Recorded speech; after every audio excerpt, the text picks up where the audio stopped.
Hola, ¿qué tal? A todas las personas que hacen posible este Congreso Internacional Virtual de Pediatría de Primer Contacto.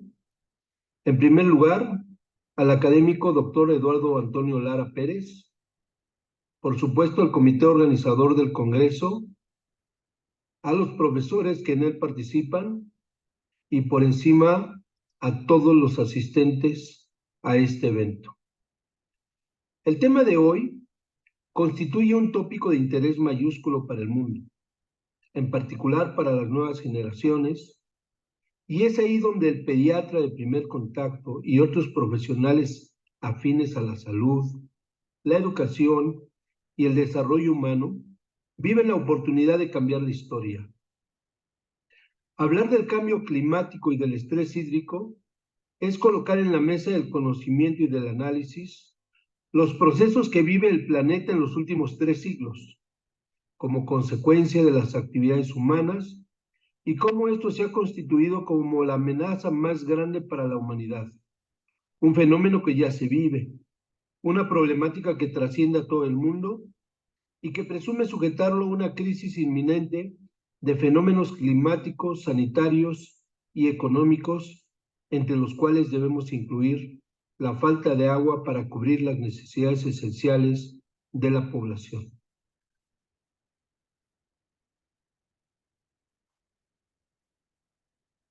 Los 4 puntos que hemos incluido en esta presentación tratan de sensibilizar y explicar los aspectos más generales del calentamiento global, del cambio climático y del estrés hídrico, sus alcances en el planeta y sus consecuencias.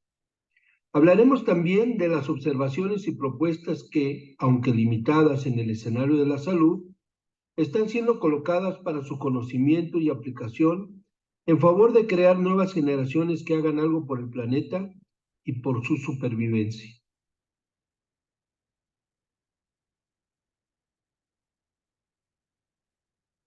Iniciamos por difundir esta sentencia hecha por la Organización Panamericana de la Salud en el 120 aniversario de su creación y también por la Organización Mundial de la Salud, quienes afirman que el cambio climático es la mayor amenaza de salud que vive el mundo en este siglo XXI. Establecen, y con mucha razón y sustento, que la salud ya es y seguirá siendo afectada por los cambios climáticos del planeta, y lo hará a través de impactos directos como las olas de calor más intensas y duraderas, sequías con mayor extensión y duración, tormentas fuertes y por el aumento del nivel del mar. También describen impactos indirectos que favorecerán a la mayor prevalencia de enfermedades de las vías respiratorias y a las transmitidas por vectores, a la inseguridad alimentaria e hídrica, la malnutrición en todas sus formas, a desplazamientos forzados y desde luego aspectos de índole psicosocial que también trascenderán. Las imágenes que vemos a la derecha se encuentran en el top de aquellas disponibles en redes que tratan de sensibilizar al mundo y motivar a verdaderas acciones individuales y colectivas que contengan este proceso. En lo particular, para el sector salud, el Programa de Cambio Climático y Salud de la Organización Panamericana de la Salud busca preparar a los sistemas a través de alertas tempranas, una mejor planificación y a la implementación de medidas de prevención y adaptación, y también a través de la reducción de las emisiones de gases que causan el cambio climático dentro del sector salud y en colaboración con otros sectores. El cambio climático no es solo un problema para las generaciones futuras. El cambio climático ya está sucediendo. Se registran temperaturas medias más altas cada año y más personas se ven afectadas por desastres, enfermedades sensibles al clima y otras condiciones de salud. El cambio climático exacerba algunas amenazas para la salud y crea nuevos desafíos en el terreno público. En todo el mundo, analizando solo algunos indicadores, ocurrirán al menos 250,000 muertes adicionales por año en las próximas décadas como resultado del cambio climático.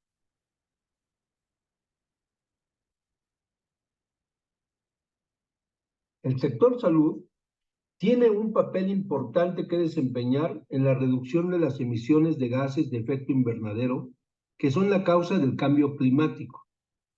Deben realizarse inversiones para ecologizar las instalaciones para la atención a la salud, con el uso de paneles solares, equipos de eficiencia energética y gestión de residuos.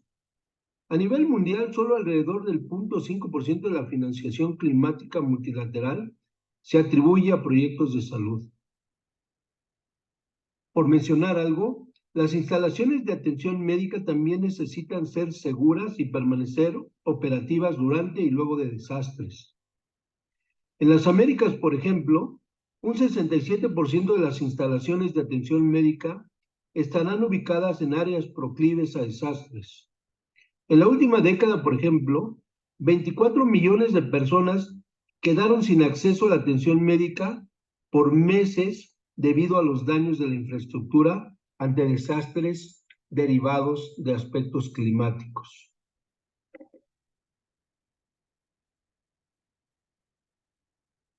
Este gráfico resulta altamente interesante y contundente. Muestra el aumento de las concentraciones atmosféricas de 3 de los principales gases de efecto invernadero durante los últimos 2000 años.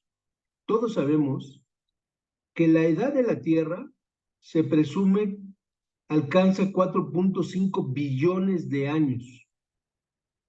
Si observamos tan solo 2000 y en particular los últimos 3 siglos, nos damos cuenta que a partir de 1750, la concentración de estos 3 gases tiene un incremento mayúsculo.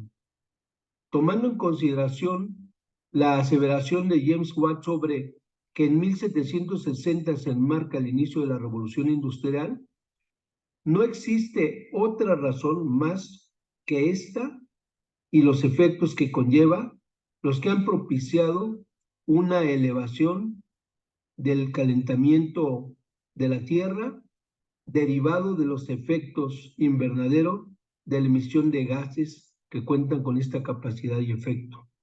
En tan solo 300 años estamos acabando con la historia de 4.5 billones de años que tiene nuestro planeta.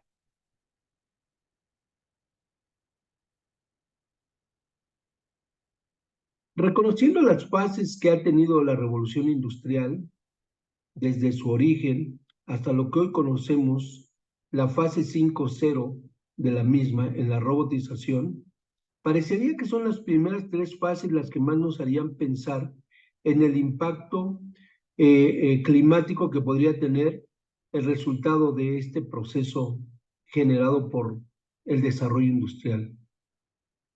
Sin embargo,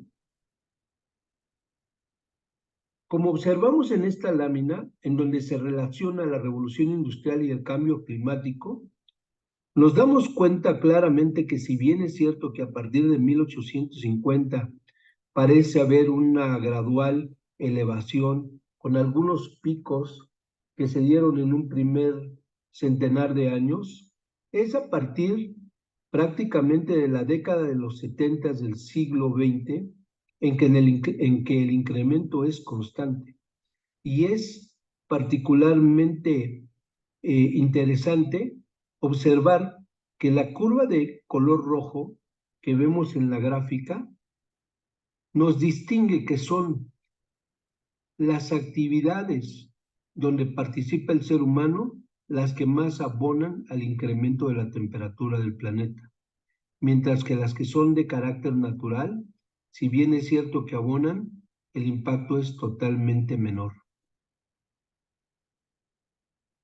En esta tendencia que nos muestra la gráfica del medio, podemos observar que a partir prácticamente del inicio de este siglo, hay un alarmante incremento de la temperatura global, de tal manera que presumimos que efectivamente ha sido a través de los avances más actuales en los cuales se ha dañado más la salud de nuestro planeta.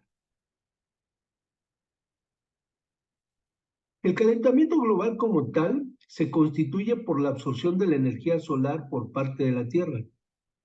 La Tierra, a su vez, al calentarse, desprende calor a la atmósfera en forma de rayos infrarrojos, como vemos en este gráfico. Sin embargo, en condiciones de efecto invernadero, parte de este calor vuelve a ser remitido a la superficie terrestre y la consecuencia es el recalentamiento de la misma. Como observamos aquí, los principales gases de efecto invernadero emitidos por las actividades humanas están constituidos por el dióxido de carbono, que deriva de procesos industriales y el uso de fuentes fósiles de energía. Por supuesto, también el dióxido de carbono derivado de la reforestación y de algunos otros usos de suelo, que en estos dos factores el dióxido de carbono alcanza el 76% de los gases que constituyen y que tienen capacidad de efecto invernadero. 16% agregado es el metano, 6% el óxido nitroso y el 2% un conjunto de gases fluorados. Los sectores económicos que alimentan el calentamiento global son todos aquellos que tienen que ver con la producción de electricidad y calor, aquellos que tienen que ver con la agricultura, la reforestación y por supuesto el uso del suelo en otras formas, la construcción, la transportación, la industria y otras formas de energía.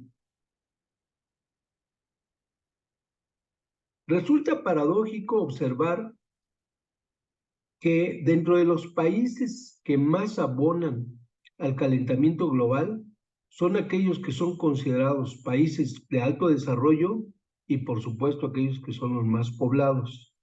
En el primer grupo, como podemos ver, son los Estados Unidos, la Unión Europea, la Federación de Países Rusos y por supuesto el Japón, los que le colocan una gran aportación al tema de la emisión de gases de efecto invernadero, mientras que los países de alto nivel poblacional, como son la India y como es China, le dan un aporte a este proceso hasta el 37%.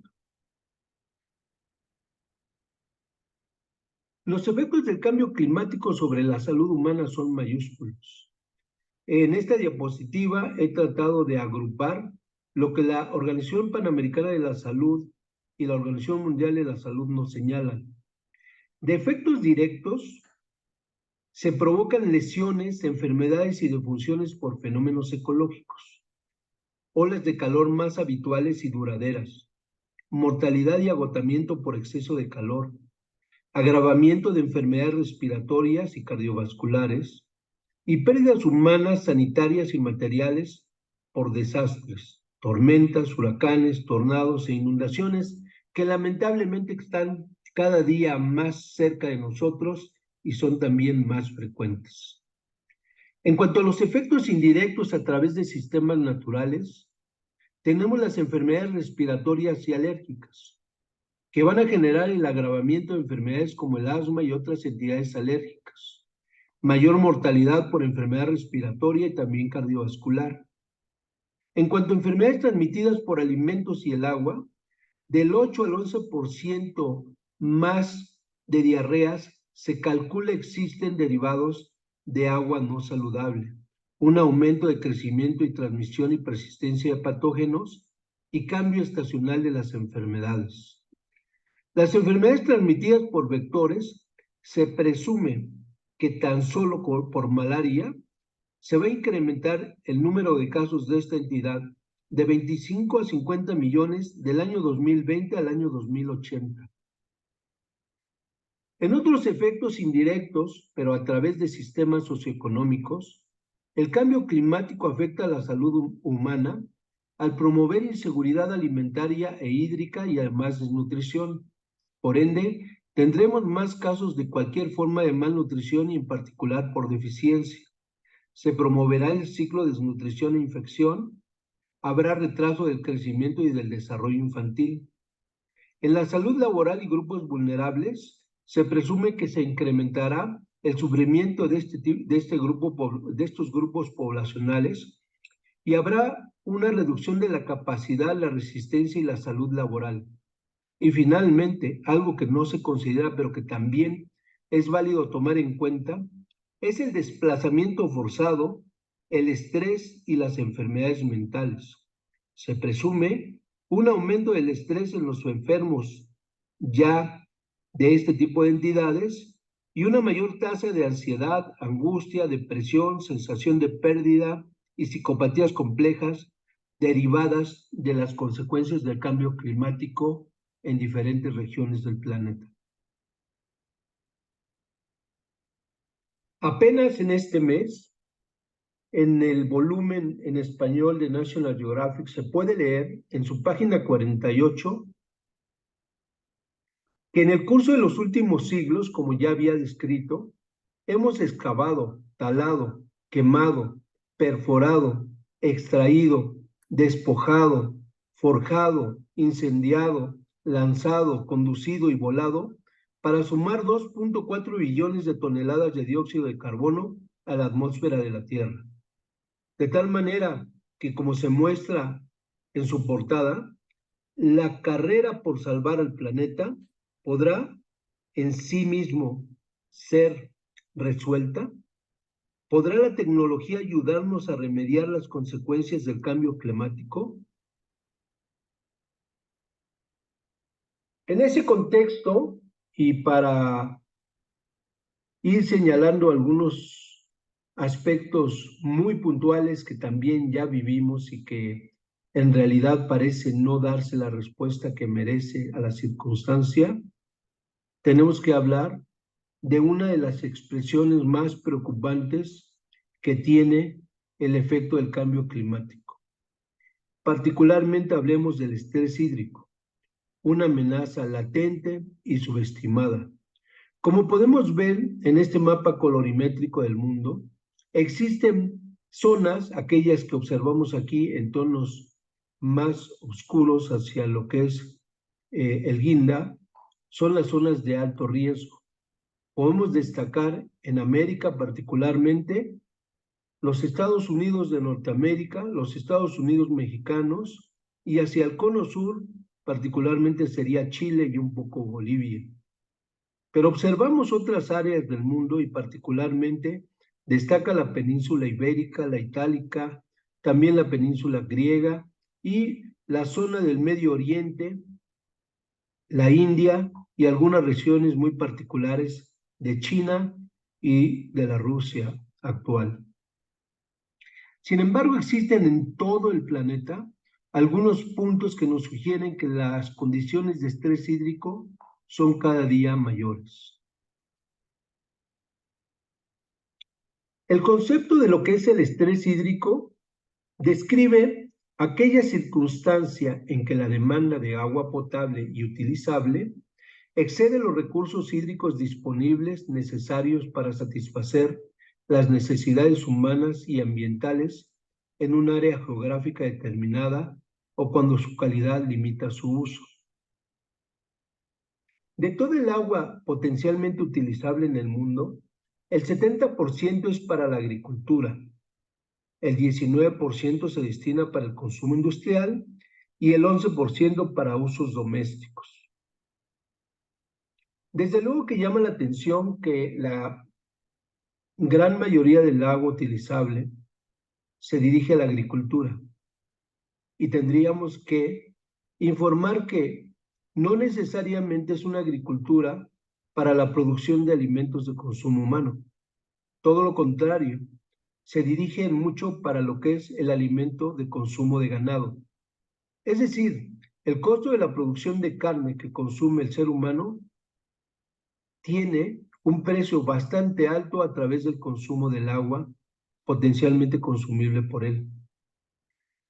Por otra parte, el consumo industrial es uno de los elementos que ha preocupado de manera sustantiva y que es susceptible de un control, pero que desafortunadamente la respuesta que hasta hoy se tiene no es necesariamente la mejor.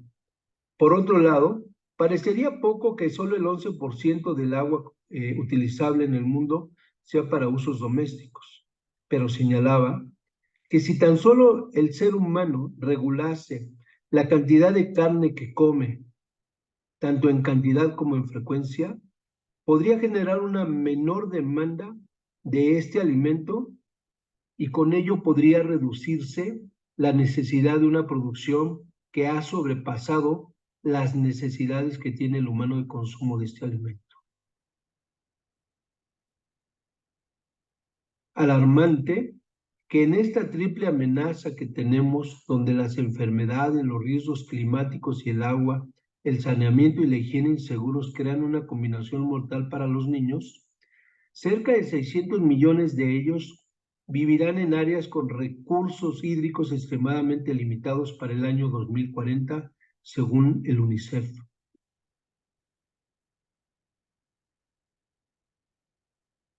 En la actualidad, 1 de cada 5 niños carece de agua suficiente para cubrir sus necesidades básicas. Más de 30 minutos tardan en llegar a una fuente hídrica para satisfacer sus necesidades. El Plan Water Security for Us es una propuesta que tiene el UNICEF para cuidar mejor el agua y hacer más equitativo la disponibilidad de este elemento básico para la supervivencia humana. El estrés hídrico tiene causas bien determinadas: la presión sobre el agua, la alteración climática, el aumento de la población mundial, la deforestación.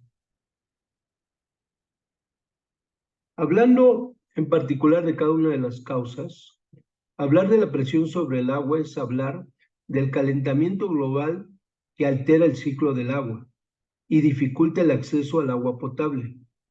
La presión del agua está aumentando debido a las extracciones humanas de aguas superficiales y subterráneas. En lo que toca al aumento de la población mundial, se reconoce el impacto negativo en las reservas del planeta por el aumento poblacional, cambios en los patrones de consumo y la expansión de la agricultura intensiva, el riego de cultivos de manera específica. El uso del agua en los últimos 100 años se ha sextuplicado y aumenta 1% por año.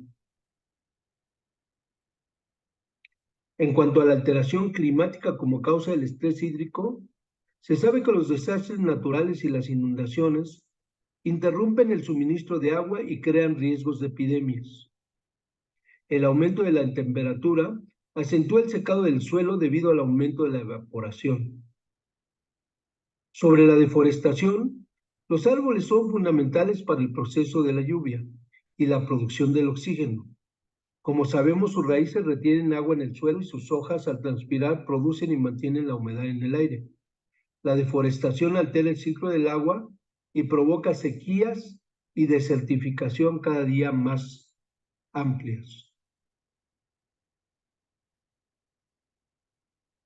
El estrés hídrico tiene un impacto sobre el medio ambiente. Sobre la vegetación, existe una reducción de la fotosíntesis, el crecimiento y el desarrollo de las plantas. Hay pérdidas agrícolas e indirectamente también los incendios forestales. Sobre los recursos de agua dulce, se altera la eutrofización, se genera una contaminación orgánica y hay intrusiones salinas. En el impacto global que tiene el estrés hídrico, y particularmente favorecerá a un resultado negativo en la salud, la escasez de agua amenaza a esta y al desarrollo de las comunidades en todo el mundo.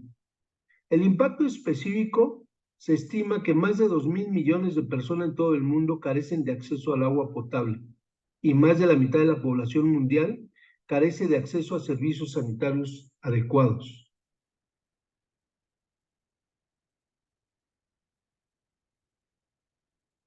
Siguiendo con el impacto sobre la salud que tiene el estrés hídrico y hablando ya en específico del impacto sanitario, las privaciones sanitarias favorecen a la transmisión de enfermedades como el cólera, la fiebre tifoidea, la polio, la hepatitis A y la diarrea de orden infeccioso.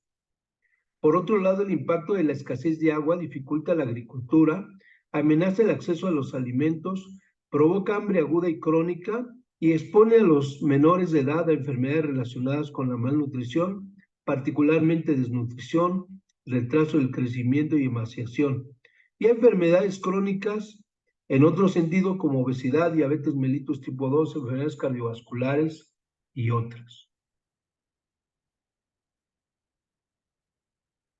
Así las cosas, podemos entender que el estrés hídrico es una situación reforzada por el calentamiento global y se genera un círculo vicioso. El estrés hídrico es una de las amenazas más graves al desarrollo sostenible.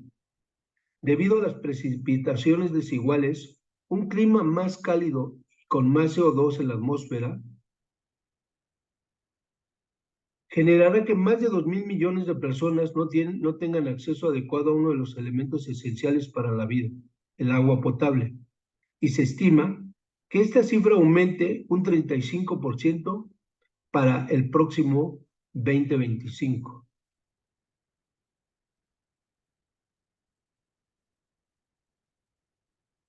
Conforme a lo dicho, el uso del agua comercial, industrial, agrícola y eléctrica nos permite analizar que es fácil olvidar que también utilizamos el agua de formas que no vemos todos los días, ya que además del consumo doméstico estimado en un 11% de todo el recurso hídrico que cuenta el planeta, el agua se utiliza también para cultivar nuestros alimentos, para fabricar nuestros productos favoritos y mantener nuestros negocios funcionando sin problema.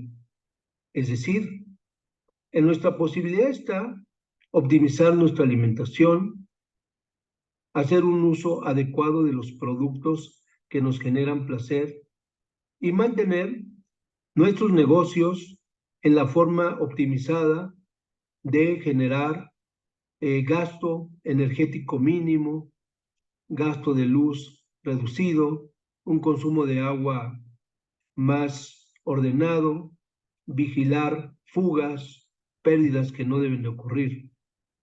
Es importante decir que también utilizamos una cantidad significativa de agua para satisfacer las necesidades energéticas de una población. En México, la Encuesta Nacional de Salud y Nutrición Continua, en su versión 2021-2022, describe ya la prevalencia de inseguridad del agua en estos 2 años. De manera general, la prevalencia alcanzó el 16.3% en el 21 y ascendió en el 2022 hasta el 16.5%. Este dato llevado a las localidades rurales nos describen que la inseguridad del agua tuvo una prevalencia en el 21 del 15.2% de los hogares en estas regiones, mientras que en el 2022 la cifra alcanzó el 17.2%.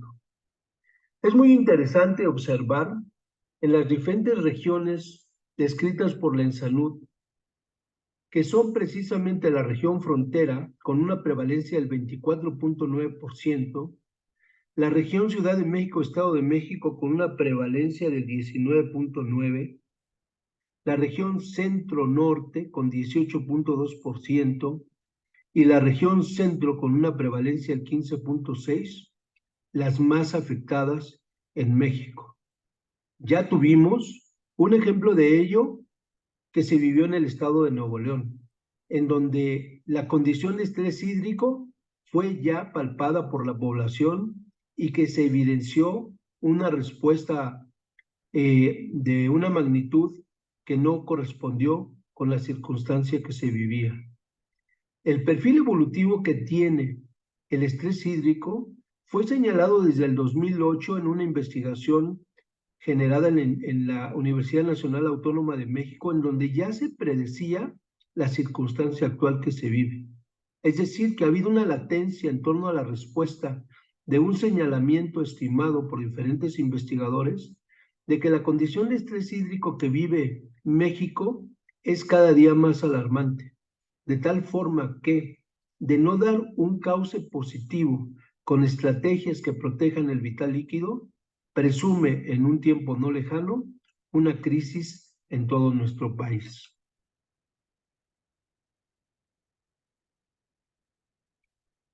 Con todo lo anterior, no está de más recordar que hablando de la fisiología del agua y la importancia con las diferentes etapas de la vida, en nuestros niños y en nuestros adolescentes, la importancia que tiene este recurso establecerá no solamente una condición de salud, sino que es un vehículo que promueve crecimiento y desarrollo óptimos.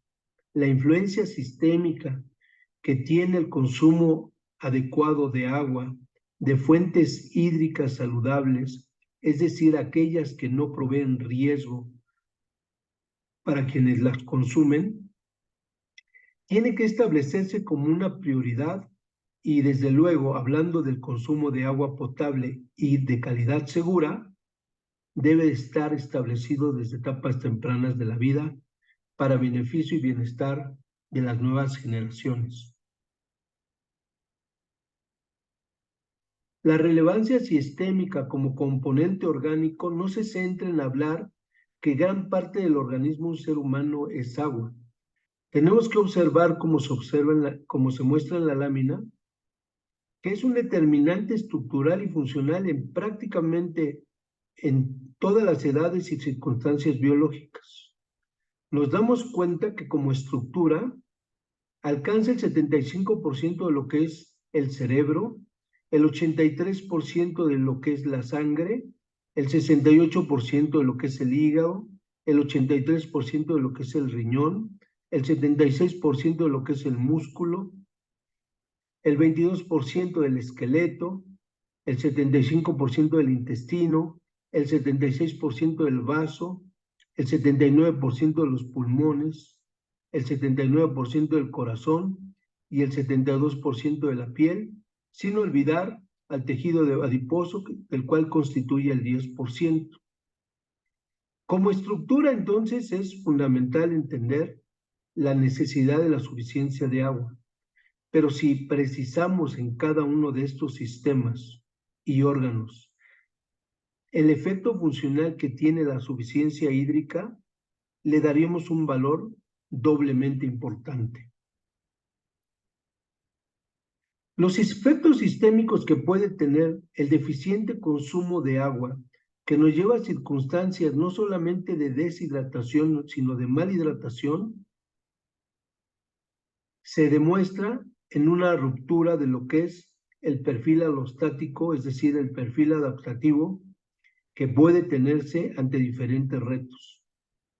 Las circunstancias óptimas de hidratación abonan al perfil alostático de un individuo y por ende enlentecen la expresión de enfermedad y en su caso favorecen la respuesta orgánica ante el reto. Ejemplos muy claros de cómo abona negativamente la malhidratación o la hidratación subóptima a la homeostasis del individuo bajo la reducción del perfil alostático se demuestra en la imagen de la derecha. En condiciones de una hipohidratación leve, habrá una menor resistencia al ejercicio físico. La función cognitiva también se verá afectada. El estado de ánimo y la sensación de fatiga también se ven negativamente afectadas. La capacidad de regulación metabólica de la glucosa se ve modificada y la predisposición a la diabetes aumenta. La función vascular sanguínea también se reduce y predispone, entre otras cosas, a efectos trombóticos y también a hipertensión arterial. Se rompe la competencia y capacidad de termorregulación, se modifica el flujo cerebral en condiciones de simpático excitación, se disminuye la tolerancia ortostática y cuando este proceso de consumo de agua de manera inadecuada se convierte en algo crónico, las posibilidades de enfermedad cardiovascular incrementan de manera sustantiva. Desde 1965 se ha intentado generar acciones globales contra el cambio climático. En el 1965, el Comité Asesor del Presidente de los Estados Unidos de Norteamérica advierte que el efecto de invernadero es un tema de preocupación real.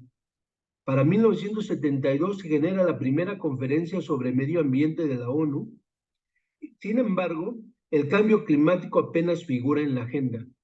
En 1975, el científico estadounidense Wallace Brocker hace público el uso del término calentamiento global como título a un ensayo científico. Para 1987, se firma el Protocolo de Montreal que restringe el uso de químicos que afectan la capa de ozono. En 1997 se firma el Protocolo de Kioto.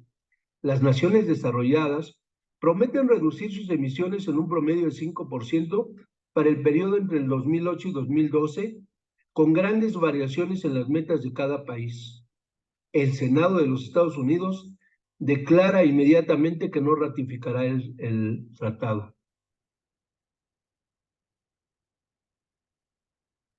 ¿Qué es lo que se ha hecho en el campo de la salud pediátrica? En el año 2017, la Academia Mexicana de Pediatría emite los 10 mandamientos para el pediatra en lo que llama el Decálogo de la Prevención en Pediatría. La medicina preventiva en pediatría trata de distinguir la responsabilidad del pediatra y otros profesionales que intervienen en preservar la salud del niño, del adolescente y del futuro adulto. En el sexto punto del decálogo, hablar sobre el control y vigilancia médica periódica, se establece en uno de sus incisos que el pediatra debe promover en los niños y en las familias el cuidado del medio ambiente, estructurar la responsabilidad a través de la promoción cívica y cultural, el cuidado del medio ambiente y sus especies, administrar y hacer uso responsable del agua, mejorar el desecho y almacén de residuos.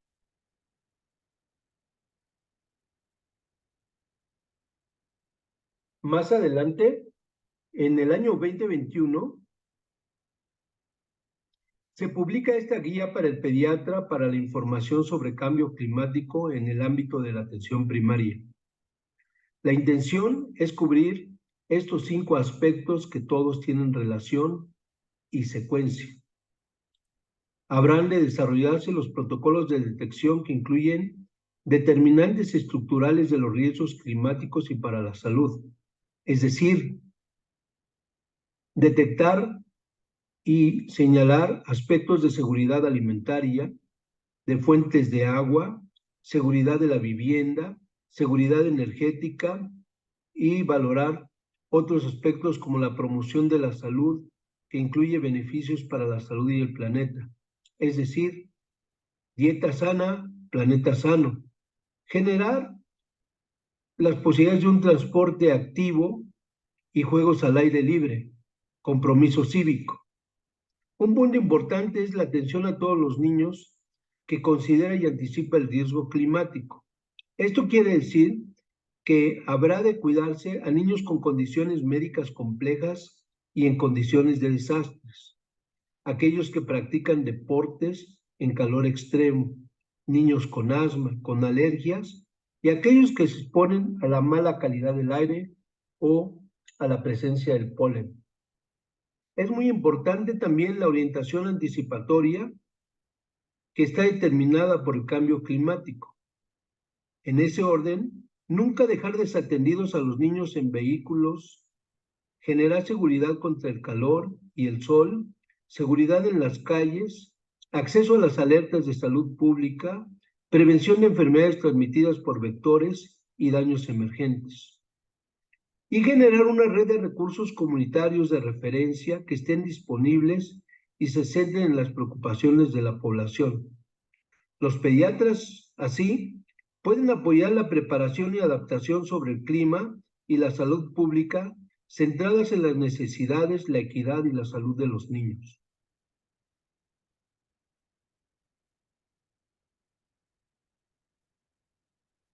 Como conclusiones podemos decir lo siguiente. En primer lugar, sobre el calentamiento global, que es un fenómeno actual que ya cobra víctimas y causa daños, que constituye un proceso creciente que tiene una respuesta desigual y que el impacto en la salud se observa ya en todo el mundo. Sobre el impacto del calentamiento global en la salud, podemos decir que los efectos directos establecen resultados agudos y crónicos y que el alcance social y económico genera un círculo vicioso imparable. Y finalmente, sobre el estrés hídrico, que es una amenaza global latente,